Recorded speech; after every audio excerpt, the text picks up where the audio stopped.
da bebediz, outros na alfândega da prostituição, outros na alfândega da fofoca, outros na alfândega da mentira. Mas Jesus passou por lá, chamou você pelo seu nome e colocou você aqui para se assentar entre os príncipes e glorificar. Glória a Deus, aleluia. Então Jesus passou na alfândega e é por isso que nós estamos aqui. Com certeza, por conta da sua função, Mateus ele era ofendido. Mateus ele era uma pessoa que tinha ali as palavras do seu povo contra ele, chamando de traidor da sua pátria, chamando de alguém que era avarento, alguém que só pensava em dinheiro. Mas o que é interessante é que quando Jesus passou no local em que ele estava, Jesus não o chamou pelo seu apelido, Jesus não o chamou pela sua função, Jesus não o chamou pelo que ele estava fazendo, mas Jesus o chamou pelo seu nome. E você pode entender, irmãos, aqui nessa noite, que lá fora talvez você era conhecido como beberrão, como prostituto, como fofoqueiro, como mentiroso, como enganador. Mas quando ele passou, ele chamou você pelo seu nome. E é por isso que você está aqui, para glorificar o nome do Senhor. Existe até uma frase que diz que o diabo ele sabe o seu nome, mas te chama pelo teu pecado. Cristo não. Cristo ele sabe do teu pecado, mas ele te chama pelo teu nome. Louvado é o Senhor. Louvado é o Senhor. Irmãos, existem mais de bilhões de estrelas no universo. E a palavra de Deus vai nos dizer que Deus chama cada uma pelo seu nome. Com certeza, se Deus ele sabe o nome de todas as estrelas, ele sabe o nome do irmão Marcos, ele sabe o nome do irmão Vinícius, ele sabe o nome do pastor Gilberto, ele sabe o nome do pastor Edinho. Deus não esqueceu o seu nome e hoje ele te chama para uma diferença. Glória a Deus. Mas nessa noite nós vemos o Evangelho de Cristo que é escrito por Mateus. E cada evangelista tem a função de apresentar a Cristo para um público específico. Se nós formos verificar, vamos ver que João ele vai escrever o seu evangelho de uma forma universal, só que ele escreve cerca de 40 anos depois dos outros evangelistas e também para combater uma seita que estava surgindo naquela época. Já o evangelho de Lucas, ele escreve direcionado à igreja gentia que precisava de um relato completo do cristianismo e também a Teófilo. E ele quer apresentar a Jesus em seu evangelho como o Jesus que é 100% homem e 100% Deus. Já João, segundo a Bíblia de Estudo Pentecostal, quer apresentar a Jesus como Filho de Deus. Marcos escreve o seu evangelho para os crentes que estavam em Roma sendo perseguidos pelo imperador romano chamado Nero. É por isso que quando você vai ler esse evangelho de Marcos, você vai ver que é um evangelho que foca muito mais nas ações de Jesus do que propriamente naquilo que Jesus falou. E por que ele faz isso? Porque ele precisava de um relato rápido, de um relato conciso, que mostrasse o que Jesus fez ali para os crentes, para que assim os incentivasse a não se render, a não voltar atrás e a prosseguir, até mesmo entregarem as suas vidas por amor ao Senhor Jesus Cristo.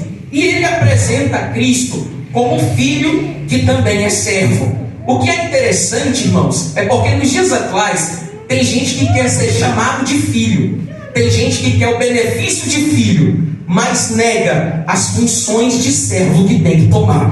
Veja bem, Jesus sabia que ele era o Filho de Deus, ele sabia que era ungido do Senhor, mas Paulo, em sua carta aos Filipenses, no capítulo 2, versículo número 5, ele vai dizer: de sorte que haja em vós o mesmo sentimento que houve também em Cristo Jesus, que sendo em forma de Deus, não quis ser igual a Deus, mas aniquilou-se a si mesmo, tomando forma de... E nós estamos vivendo num tempo em que as pessoas querem tomar a forma de pregador, as pessoas querem tomar a forma de cantor, as pessoas querem tomar a forma de alguém que tem posição, mas está faltando gente que tem que tomar a forma de servo. E por que isso acontece? Porque o servo não faz o que quer, servo não manda no seu nariz, servo não faz o que lhe dá na telha, ele tem que obedecer aquilo que o mestre está lhe mandando fazer. Olha para esse irmão que está do teu lado e pergunta assim para ele: já tomou a forma de servo? Glória a Jesus. Glória a Jesus. Mesmo Cristo tendo toda a glória, todo o poder, abdicou de tudo isso e tomou forma de servo. E é por isso que o Espírito Santo de Deus está dizendo para alguém aqui: às vezes é muito bom ser chamado de filho, mas não esqueça das obrigações de um servo do Senhor. Louvado a Deus. Quando Mateus vai escrever este evangelho, ele se apoia em pelo menos 3 coisas para explicitar e mostrar que Cristo é o Messias e Rei prometido, tendo em vista que ele escreve para os judeus. Cada evangelista tem um público específico para escrever, e Mateus foi expelido pelo Espírito para escrever para os judeus. Ele usa pelo menos 3 estratégias. E quais são as estratégias? Primeira estratégia de Mateus para escrever o evangelho é se apoiar em profecias do Antigo Testamento que comprovavam que Cristo é o Messias e Rei prometido. Ora, se nós formos verificar desde o Antigo Testamento, desde Gênesis, quando Adão e Eva pecaram, o próprio Deus disse que da semente da mulher ia nascer um que ia pisar na cabeça da serpente. E esse é o nosso Senhor e Salvador Jesus Cristo. Diversos profetas no Antigo Testamento falaram a respeito da vinda do Messias como Salvador da humanidade. A gente pode observar diversos textos no Antigo Testamento já trazendo para o Novo Testamento, apresentando a Cristo. Por exemplo, quem não conhece o Salmo da Cruz, e o profeta que vai mais falar a respeito da vinda de Cristo como Messias e Rei prometido, e até conhecido como profeta messiânico, é o profeta Isaías. Por exemplo, quem não conhece o capítulo 9, versículo de número 6, onde ele vai nos dizer: porque o menino nos nasceu, um filho se nos deu, e o principado está sobre os seus ombros, e o seu nome será Maravilhoso, Conselheiro, Deus Forte, Príncipe da Paz e Pai da Eternidade. Mas deixa eu te fazer uma pergunta aqui nessa noite: maravilhoso é nome? Obviamente você vai me dizer que não, porque maravilhoso não é um nome. Para nós, maravilhoso é uma característica. Se eu olhasse para o pastor Gilberto, que é meu pai, e falasse assim: pastor, o senhor é um pastor maravilhoso, os irmãos saberiam que eu não estou chamando pelo nome, mas estou lhe dando uma característica. E quando eu falo pastor maravilhoso, os irmãos vão entender que é um pastor que busca as almas, é um pastor que vai orar pelas ovelhas, é um pastor que está preocupado em pregar a palavra. Porque maravilhoso não é nome, maravilhoso é uma característica. Mas quando se trata de Deus, ele não se enquadra dentro dos padrões humanos. E o que para nós é uma característica, ele é tão grande, mas tão grande, mas tão grande, que para ele é um nome. Oh glória, oh glória. Mas irmãos, você está falando besteira, não estou não. Uma vez o anjo do Senhor, que é o próprio Cristo, foi visitar Manoá, e aí perguntou para ele assim: qual é o teu nome? E o anjo do Senhor, que é o próprio Cristo, diz assim: por que perguntas o meu nome, visto que é maravilhoso?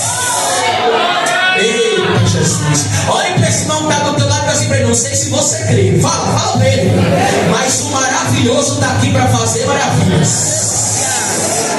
Eita Jesus, alguém diz assim: eu vou na igreja de fulano de tal porque lá tem cura, eu vou na igreja do ciclano de tal porque lá tem libertação. Mas irmão, a palavra de Deus não diz assim, não é a gente que tem que ir atrás dos sinais. A Bíblia diz: e os sinais seguirão aos que creem.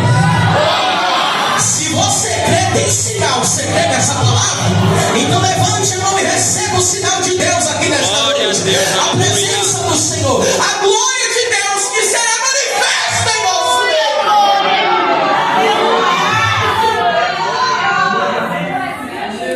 você. Se creres, verás a glória de Deus.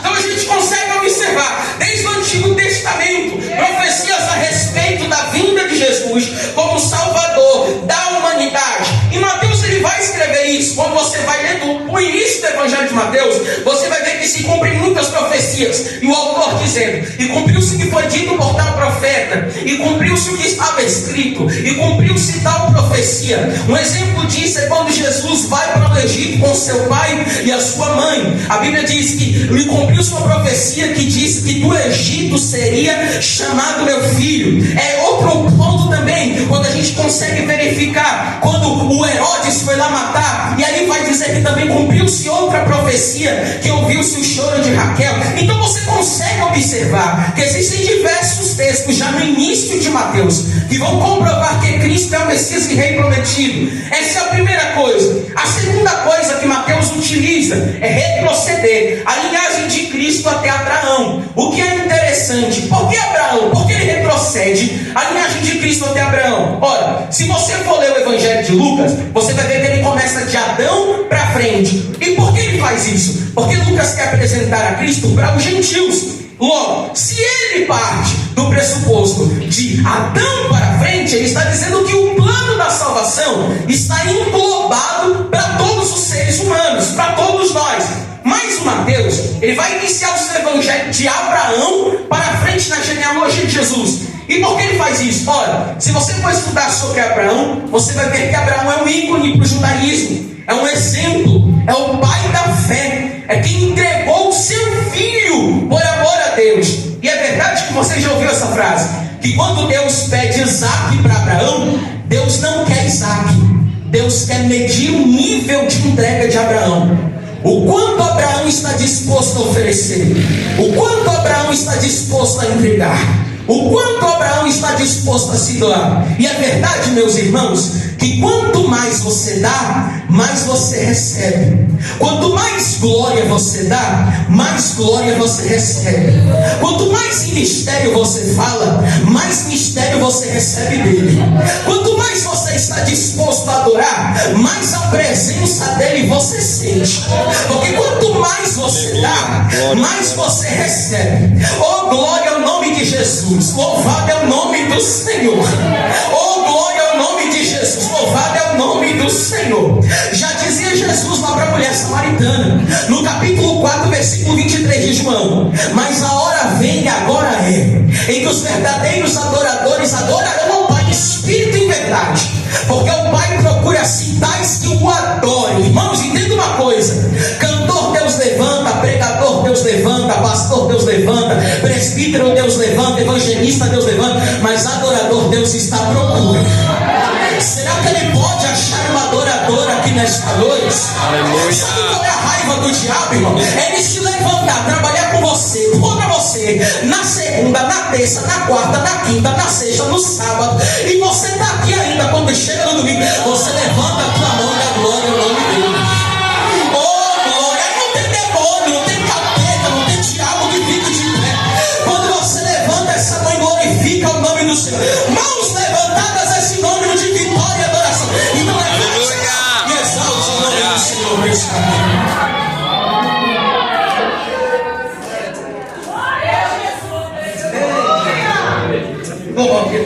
Louvado é o Senhor. E o terceiro e último ponto que ele utiliza para comprovar que Cristo é de fato Messias e Rei prometido é mostrar que o Evangelho se manifestou em Cristo de uma forma simples. Se você observar, estavam esperando que Jesus viesse de berço de ouro, estavam esperando que Jesus viesse de grandes lugares, mas ele nasceu de uma família simples, de uma manjedoura, com uma profissão simples, porque o Evangelho é simples.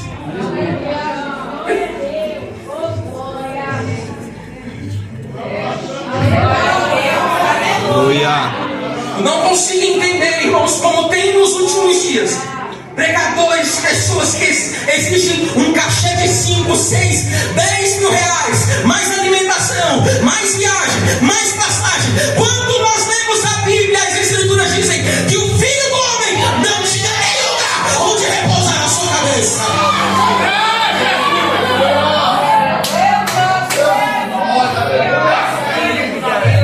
O Evangelho é simples. Então não fique com o nariz em pé, não. Não se ache melhor do que ninguém, não. Porque Jesus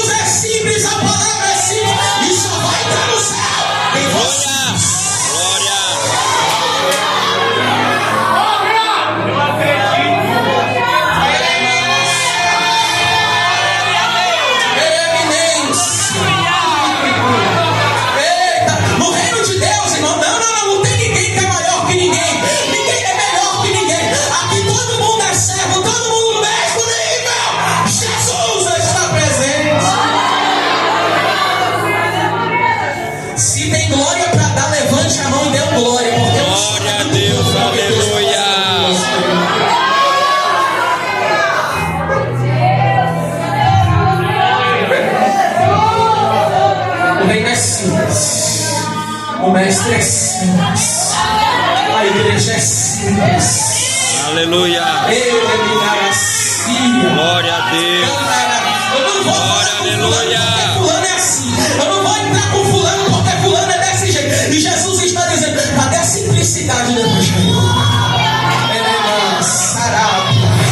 Eita Jesus, eu não vou falar com fulano porque aconteceu isso com ele, aconteceu aquilo. Mas Jesus está dizendo, eu te chamei para fazer a diferença.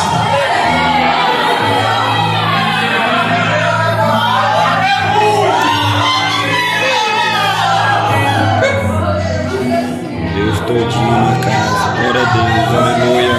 Tem gente que entra aqui querendo um abraço, tem gente que entra aqui precisando de um sorriso, e Deus está dizendo, eu estou levantando nesse último tempo, nesta última hora, uma geração que não é soberba, uma geração que não é orgulhosa, uma geração que é simples, porque entende que o reino de Deus é simples.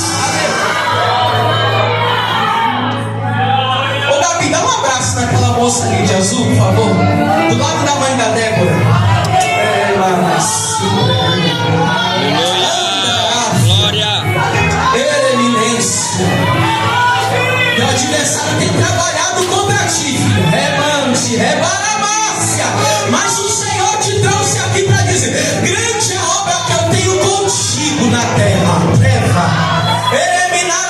Eu tenho uma chamada para ti. Muitos dizem que não, mas eu te escolhi, te ungi desde o ventre da tua mãe. Digo assim, receba o meu abraço e sinta a minha paz nessa noite.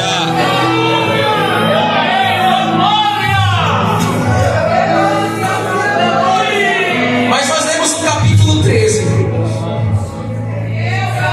E o capítulo 13 vai nos falar acerca de uma parábola. E qual que é o significado, o termo correto de parábola? O que é uma parábola? Em resumo, parábola, o termo, o contexto aqui, o texto aplicado significa que é uma comparação, é uma história colocada lado a lado. Vou pedir para segurar só um pouquinho só. É uma história colocada lado a lado. Algum conceito a fim de esclarecer uma lição. Então, é um exemplo que é colocado de lado a lado para esclarecer uma lição. Isso é uma parábola. Só que essas parábolas aqui que Jesus vai falar nesse capítulo não são parábolas comuns. Jesus as chama de mistérios dos céus. O Smith diz que no Novo Testamento um mistério é uma verdade espiritual entendida por intermédio de uma revelação divina. E se você observar, quando Jesus está contando as parábolas do capítulo 13, os discípulos questionam o porquê Jesus estava falando em parábolas. E a resposta está no verso 11, quando ele diz, porque a vós é dado conhecer os mistérios do reino dos céus, e a eles não é lhes dado. Observe que os que estão aqui até ouvem, mas não entendem. Todos têm o acesso para ouvir o que Jesus está dizendo, mas poucos de fato são os que vão entender do que se trata a mensagem que Jesus estava falando em parábolas, porque essa mensagem só seria dada por intermédio de uma revelação divina, conforme a palavra do Mestre. E você precisa entender uma coisa: muita gente vai ouvir, mas poucos são os que vão entender. Muitos são aqueles que ouvem, mas poucos são aqueles que entendem. Elias ouviu e entendeu quando Deus disse vai, porque eu já ordenei aos corpos que te sustentem. Abraão ouviu e entendeu quando Deus disse para ele: sai do meio da tua terra, da tua parentela, e vai para uma terra que eu te mostrarei. Essa é a diferença entre os que ouvem e entre os que entendem. Porque quem ouve se mantém diferente, mas quem entende passa a agir. E aquilo que Tiago escreveu: não sede só ouvintes, mas praticantes da palavra. Eu gostaria que você falasse no 3: eu não vou sair daqui só ouvindo. Vamos lá. 1, 2, 3. Eu não vou sair daqui só ouvindo. Agora você vai falar assim: eu vou sair daqui também entendendo. Eu vou sair daqui também entendendo. Louvado é o Senhor.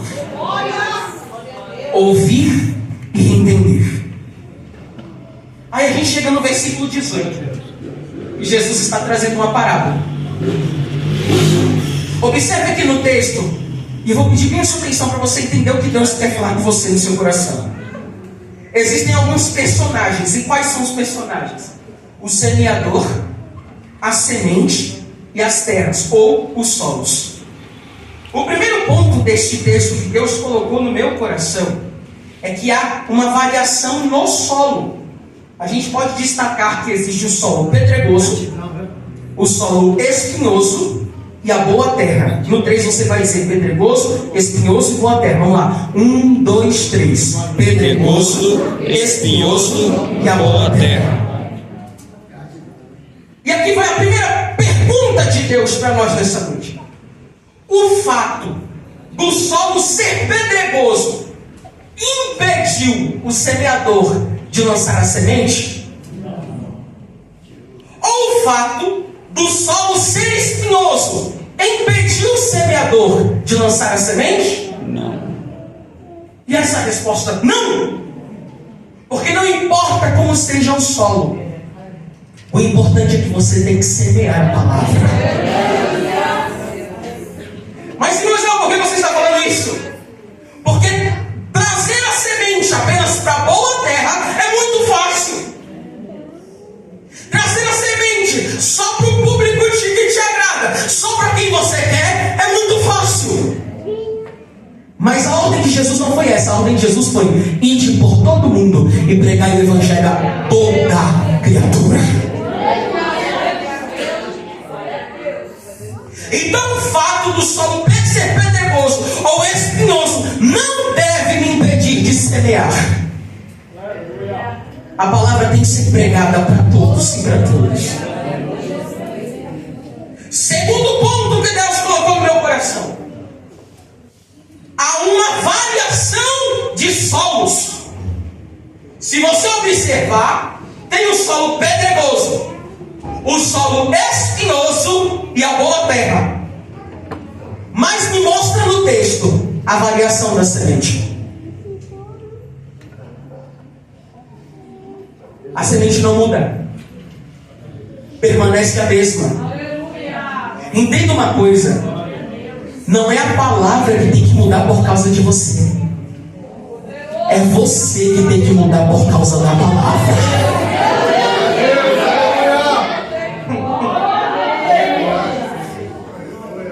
O problema é que a gente está vivendo num tempo de uma geração que está dizendo que tem que atualizar as escrituras. A gente está vivendo num tempo em que as pessoas querem usar a Bíblia ao seu bel prazer e modificar as escrituras. Mas não é a palavra que tem que mudar, é você que tem que mudar por causa da palavra. Passarão os céus e a terra, mas as minhas palavras não vão de passar. Mudam-se os homens, mudam-se os reinos, mudam-se os tronos, mudam-se os comandantes, mudam-se os presidentes, mas a palavra de Deus permanece sendo a mesma.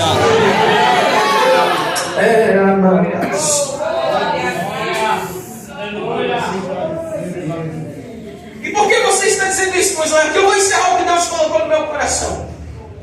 Há pessoas que têm um tipo de mensagem para cada lugar que ele vai. Já observou que tem um grupo de pessoas que para a igreja simples ele tem uma mensagem, mas para a igreja grande ele tem outra mensagem. Para a igreja simples ele diz assim: se conserta, se converta. Mas quando chega numa igreja grandona, receba a bênção, Deus está entrando, Deus está fazendo. Mas observe bem a vida de João Batista. João Batista está pregando no deserto, e a mensagem dele não é uma mensagem que é agradável, não.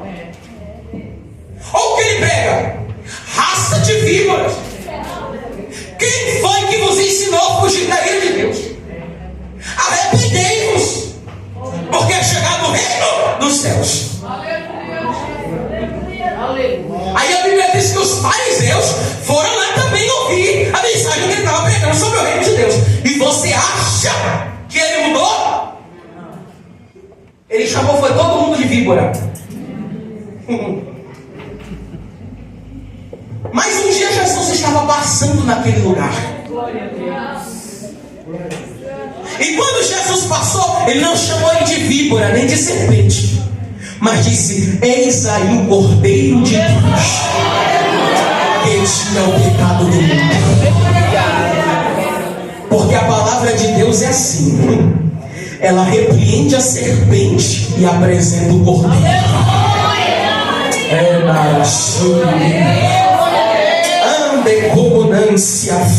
Eita Jesus, a palavra de Deus é assim: ela repreende a serpente e apresenta o Cordeiro de Deus, que tira o pecado do mundo. Com serpente, irmão, não tem diálogo. Com serpente não tem dialeto. Lembra da última vez que Eva foi dar trela para a serpente? O que aconteceu? Saiu do paraíso, pecou, errou. E Deus está dizendo para alguém aqui: o Cordeiro está presente na casa. E aonde o Cordeiro está, serpente nenhuma prevalece. Não prevalece cobra coral, não prevalece sucuri, não prevalece pitão, não prevalece cascavel, porque o Cordeiro está presente na casa. Glória.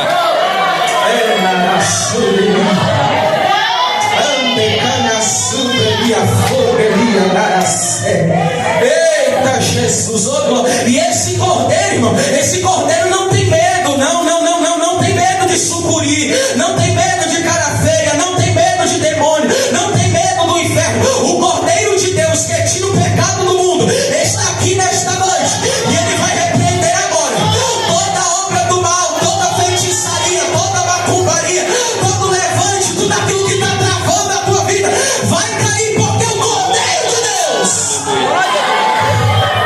está presente aqui nesta noite.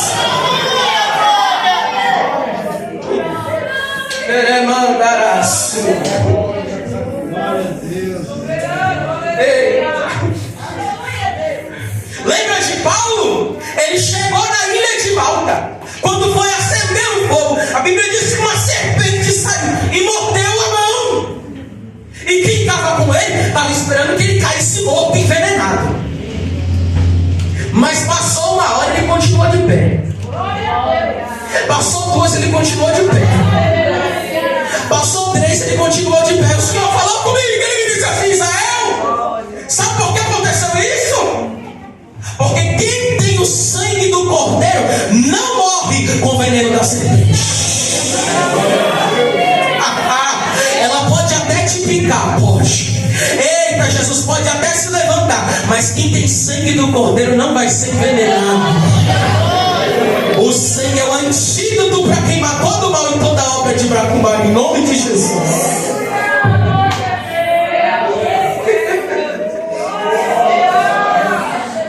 E aqui eu encerro que Deus falou no meu coração. Observe que existem vários solos: o pedregoso, o espinhoso e a boa terra. Mas a semente continua sendo a mesma. E por que isso acontece, irmão? Porque não importa o formato do solo, quando eu conheço o dono da semente. Pode ter alguém grande, pode ter alguém conhecido, pode ter alguém poderoso, mas a palavra de Deus é uma só e ela não faz curva. Quem era Davi? Rei de Israel, mas estava em pecado. Aí a Bíblia diz que Deus levantou um pequenininho dele chamado profeta Natan. Entrou lá e falou para Davi colocar a casa em ordem, porque ele estava em pecado. E Deus está dizendo para alguém aqui: não importa qual seja o tamanho ou o formato do solo, quando você conhece o dono da semente que ele te mandou lá.